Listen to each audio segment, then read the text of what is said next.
Hi, my name is Ingrid Williams, and welcome to the Wow Mom Show. We have a great show in store for you today. My wonderful guest, Andrea Amador, the juicy woman, is here with us, and she's going to talk to us about how loving the skin you're in will make you more successful at parenting. The more you love yourself, the more you can love your children. So let's get started and welcome Andrea. Hello, Hi. Andrea. Hi, Ingrid. Thank you so much for having me. You're welcome. I'm really glad that you're here. This is a topic that's like very near and dear to my heart because I think that every mom, parent, person in general just has gone through, something that makes them feel a little bit less confident in their own skin. So let me just start off by asking you, what made you start The Juicy Woman? Well, I have a history that was pretty tough. There was a lot of abuse in my background, and for a lot of years I kind of walked around with like a cloud over my head, feeling very, very badly about myself. And you know how in a car, sometimes it feels like you're on the brake and the gas pedal at the same time. You're going forward, but you're going 4 steps backward. Mm-hmm. Well, that was me for a long, long time. And I realized at one point that I kept standing in my own way, and I didn't understand why. At one point, I learned this incredible technique called emotional freedom technique, and I'll talk about it more. Okay. That completely turned around my thinking. Awesome. And that was the beginning of The Juicy Woman. Good. So now you learned this technique, you're in this place, and now you're sharing with other women about just how they can be accepting of themselves and the skin that they're in. And you wrote a book. Yes, I Loving did. the Skin You're In. I did. So tell us a little bit about the book and how it's helped you and how it's helped other women in their journey to loving themselves. Sure. I wrote the book because my personal journey, my challenge has always been dealing with and feeling comfortable because of the fact that I have thighs. I always felt so deeply ashamed that I was the chubby girl, the fat girl, and I thought that I was inferior because of it. Mm-hmm. And so as a result of that, I didn't play full out. I didn't take a lot of risks. I kind of wanted to stay in the background and hide. Yeah. So that was a very, very tough thing. Mm-hmm. Feeling like you just don't have a right because something is wrong with you. Right. I isolated myself. Nobody did it to me. Mm-hmm. So in writing the book, you take the women on the journey of how to come out of that place of isolation? Mm-hmm. Okay, so tell me some of the points in the book. If there's another person viewing now who are feeling exactly the way you once felt, just what is it that you take them through in the book that kind of helps them begin to come out of their shell a little bit more? They have to know that nobody has the right to take away your happiness. You own your own happiness. You can choose whatever it is that you want. We often get into these situations in life where we settle and we think that's all that we can do because that's just the way it is. Mm-hmm. It's preordained, or you're born under a bad star, whatever the case may be. And we just accept and we don't question, why can I have more? Okay. Why don't I deserve more? Why don't I feel that I can do better? Right. And that's the first thing women absolutely must know. We're always teaching people how to treat us. Yes, I definitely agree with that. That is 100% right on the money, and it's something that you learn just through probably not making the right choices and not teaching people how to treat you. You learn that lesson, and once you've hit a point where you're like, I just can't take this and I'm not accepting this behavior anymore, then you start to self-reflect and really realize, like, this is how I need to be treated, and I'm not going to accept any less than this. Yes. And a lot of times it is something that you just really don't think about until you've hit a place where whatever your rock bottom is or whatever your emotional bag breaks, where you're just like, I can't take this anymore. And that's different for everyone. It is. It absolutely is. And you have to realize is that whatever situation you've lived through, whatever tough times you've been through, it leaves a mark on you. It leaves an imprint on your soul. And many times people will make the mistake and they'll allow that to make them bitter and angry, and that will shut them down. Right. And as we were talking earlier, when you get into that place where you're blaming and you're angry and you're feeling hateful, you could just spend years wasting your life Right. doing nothing. Yeah, and just like a hamster on a wheel, you know, just turning it around, and you're like really going nowhere. And even the blaming is not making anyone see your point. Yes, it's so true. I don't know how to say it. It's, you just look crazy sometimes. You just look like a crazy person. It's true. No matter how valid or justified, you know, the reasoning, the appearance of it just comes off to be, Yes. this person is crazy and this is why I can't deal. So let's talk about, I know your book touches on weight, but I feel like weight is a big issue that makes a lot of women and just people in general kind of feel a little less confident. But there's other things, you know, like I just don't want someone to be watching to be able to feel like that's not relatable to me. Just because feeling good about yourself also has a direct link of, like you said, the life experiences that you have. Or it could be like a totally different extreme of maybe someone feels like they're too thin and everyone's asking Absolutely. them, are you eating? It's all so subjective. I mean, yes. different people have different insecurities, and my mother, she has a larger nose, so she's always hated her nose. Yes. My grandmother never liked her legs. Right. My stepmother, she hated her breasts. I mean, everybody has something that they don't like, that they focus on and fixate on. Right. And it really has nothing to do with the part per se. It's their illusion of how they see themselves. Right. So that's what I wanted to kind of just touch on. Like, how do you get people to the place where they can honestly say, like, this is my issue? You know, like, the whole world is not, like, looking to point out my nose or, you know, my thigh or, you know, whatever it might be. What is it? Because I feel like there's always like another like emotional something, like there's an emotional trigger to it, whether it be the person who raised you just always talked about it, or if one person made a comment and it just kind of hit you and rocked you to the core. So how do you help women or just people in general, how do you help them kind of like bring that to the forefront and then move past it? Well, the thing is that all of us have this negative self-talk that goes around in our head all the time. And many times we tend to think absolutely nothing of it. We think it's harmless when in fact it's really, really not. We don't realize that the things that we say to ourselves have a direct correlation to what we're willing to do and what we're not going to do. Okay. So it will stop you. That's your glass ceiling right there. Right. If you're saying to yourself, who the heck do you think you are? You've never done that before. You know, are you crazy? You haven't finished college. Who do you think you are? Right.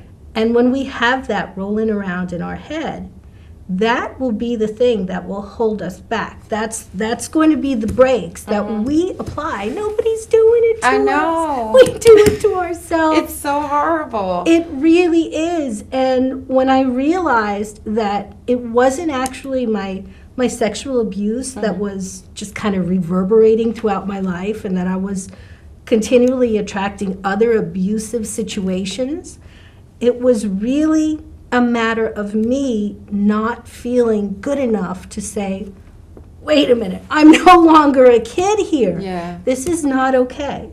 I'm not okay with being paid $150 a week. I'm not okay with being touched in that way. When you start asserting yourself and feeling that you're entitled to, when you take ownership of your body, it's amazing what changes will occur. That's awesome. I think that's great advice, because a lot of times I think sometimes when you have a traumatic moment or when you have an incident that's damaged you emotionally, you get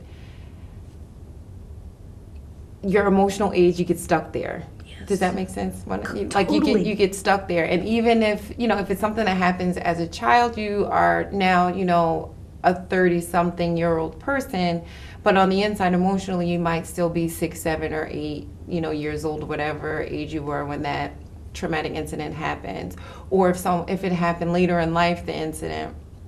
I know for me, I've always thought that I was a fairly confident person, and then I went through a bad breakup with a daughter, and I felt like, for me emotionally, it stopped. Like, I stopped right there. So I was getting older with age, but emotionally, I was stuck at that age of the traumatic experience. Yes. And it wasn't until I really had to become honest with myself, like, you are here, this is what happened to you, you're still alive, and just the honesty of the situation and being able to, like, kind of go back to pull yourself up this time and not, Yes. Stay there is really what got me through. So I think what you're saying is very important, because if you don't recognize the truth of the situation or the reality of the situation, then you do start to repeat different behaviors that got you to where you were at that first onset or incident of the emotional breakdown. So it really is important. And as a mom, I realized that my emotional standpoint or stance was so directly linked to the type of parent I was. So when being emotionally strong is not just for yourself, but as moms, I always say that mom stands for making others matter. Because,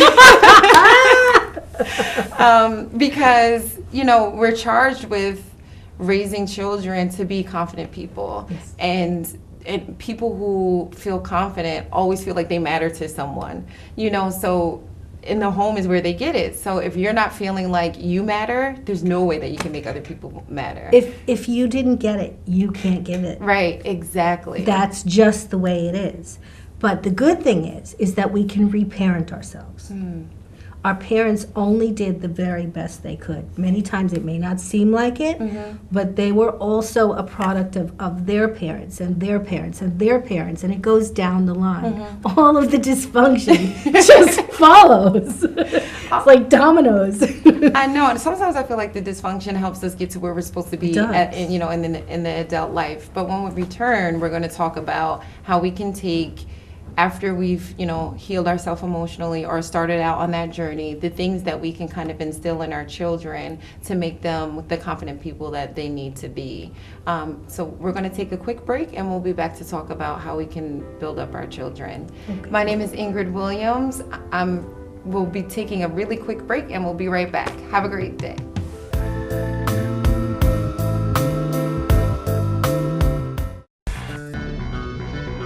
Television is a powerful and influential medium that allows different groups the opportunity to produce programming that directly affects their own communities.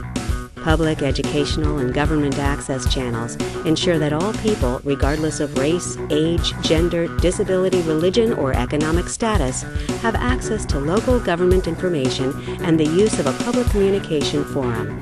Make sure everyone has a voice. Support your local PEG channels.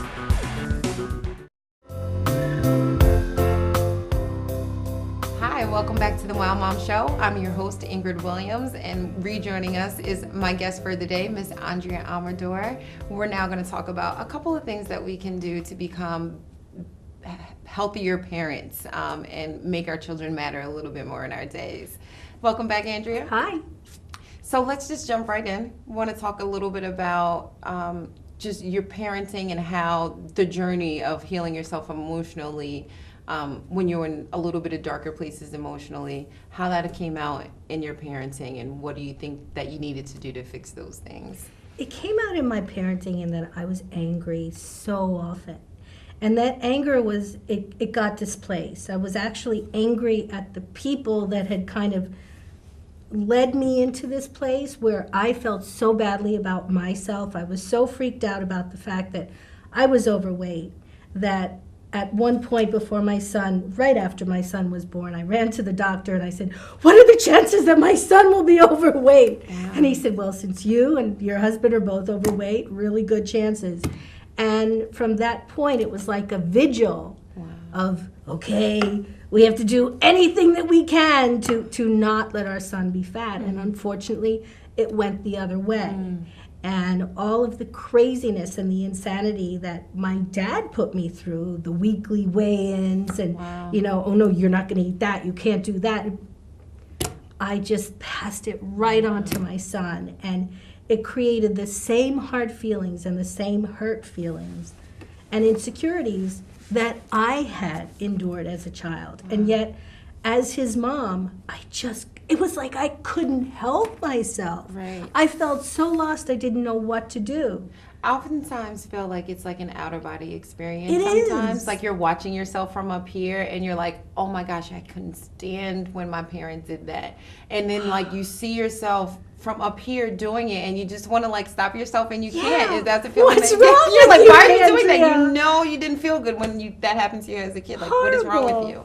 So I can totally, I think every parent can relate to that in some way, shape, or form. So what did you do to snap, like the Andrea up here, like what did she do to kind of shake the Andrea down there and say, we're going to change this? At one point, my husband had, the real turning point was when my daughter was 10 years old. And it started happening with her. I started seeing evidence of her eating in the bathroom. There'd be Reese's wrappers, and I'd question her about something. She said, "Oh no, Mom, no." And it got to the point where I'd walk in a room and you could see her shiver. Right. I'm like, oh my gosh, my baby girl. She's afraid of you. She was afraid of me. Right. And a friend of mine had, I met a gentleman in the networking group, and he had been retired. He was going into retirement, and he had successfully been a hypnotherapist in the Center of Change, and he had helped thousands of women who had dealt with eating disorders to overcome them. Okay. And he had told me, what do you think of the idea of just stopping all this dieting nonsense? Wow. Because at the time I was going up and down with dieting, and although I was at my goal weight, it was this insanity where I was trying desperately to hold on to it. And the kids would see me eat nothing during the week and then binge on weekends. Wow. So they were seeing the worst possible role model for healthy eating ever. So when my daughter, I had taken my daughter to the doctor, and the doctor pointed out that she had gained about 25 pounds over a year. Oh, wow. And I realized that I had been very much an absentee mom, so caught up in running my business and doing whatever it is that I could to further my success. And I had to realize that, wow, something I'm doing is radically wrong. At first, I wasn't as enlightened, and I started to do the same thing that my dad did. Okay, well, no sugar, no cookies, no that. And then it was almost as though something went, wait a minute, we're going to rewind. And at that point, I said, you know what, honey? We're going to do something different. Okay. And I had taken a chance, and I did what my friend Doc Frost had suggested, which is to learn how to eat intuitively. Okay. And I shared with Kara the basic principles, which is eat whatever it is that you want and stop before you get full. Okay. She did magically well. I, on the other hand, gained 35 pounds. Okay. And I have continued to struggle with it. And that is the reason why I learned that I needed to reach a point of loving and accepting myself as I am. Right. Because my body has been through so much trauma with weight loss and weight gain and all sorts of things, a lot of bad feelings, that I realized that I have to come to a place where I am now in a safe space, no matter what size I am. Right. So when I told her, forget about the diet, we're not dieting, for her, that was a get-out-of-jail-free card. And that began a transformation for her that was almost instantaneous, in that the healthy changes began. Wow. And that's when I was able to really see the damage that I had done with my son. So, moms, do not go the route of the crazy obsessed mom and take your kid to Weight Watchers and running and doing all of these things and trying to guilt them into doing things or not doing things to get thinner. Just the most important thing is to tell your child, no matter what you think, no matter what your fear is, I love you. I think that's awesome advice, just overall across the board. We are our best role models for our Right. children. Right. So change has to start with us. Right. I don't think that, for some people, watching, I think that a lot of people feel like that's not them. I don't do that. You know what I mean? That's exactly what I was saying to myself, crazy. too. I don't know what she's talking about. I don't do that. I just want the best for my kid, and this is how I'm going to, get them to be the best. I'm his mom. I'm her mom. The things that I'm telling them to do is because I love them. And there's no simpler example or expression of love is to just let somebody be who they're going to be, obviously within certain boundaries of health and not committing any crimes. Well, I have a kind of a sad story to share. One of the women on my forum had mentioned that a woman that she knows, that she is encouraging her daughter to starve because she's overweight. And it is so tragic. Right. It is. But the craziness is that I understand what the mom is thinking, because that's the kind of tunnel vision that we as mothers get into, where we want our child to be perfect. Right. Our image of whatever that perfection is, whether it is to grow up and be a lawyer or to, become an artist or whatever the case may be. We want things for our children, but many times their path is different from what we want. Right. And we have to accept that. Right. That came, I had to realize that too, just being a mom. And then being a mom of a young child, I was able to recognize that a little bit early on in the journey, especially when they start school and you start to see the kids develop in the class like at different stages or ages or doing things, or you're like, well, why don't you do XYZ thing like such and such, or why don't you do XYZ thing like such and such? And it's just kind of like, well, you're not such and such, and I just had to like relax myself and say, like, this is the daughter that God blessed me with, and my job is to make sure she's the best person that she can be, no matter if she, colors in the lines like this one or spells all the spelling words right like this one. She's still unique, and she still has a purpose, and she still has a gift. And I think that once parents, or especially moms, because we are the nurturers, but I just think that if the hurt is not recognized, it becomes so detrimental to like the offspring that you're raising, because as much, I feel like we kind of become what we focus on, and most people focus on, I'm not going to be this way. It's like, I'm not going to be this way, and then you end up being that way because that's where all your focus is, like this and yet way. The energy of resistance is so strong, it keeps you fighting. Right. So you become that way by default. Right. It's insane. It is, and then you kind of like, well, you don't really want to recognize that you are that way then. Like, once you feel yourself being this way, because I just noticed, like, a lot of times if my daughter and I have, like, an exchange, and I could see the hurt in her eyes, and I could recognize it because you felt that way before. Whether it was from your parent or just someone that you've had an interaction with, and you're just like, dang, I never wanted her to feel that way, and then now you've done it, and then you don't even know what to do to take it back, and it's the cycle like that just kind of keeps going.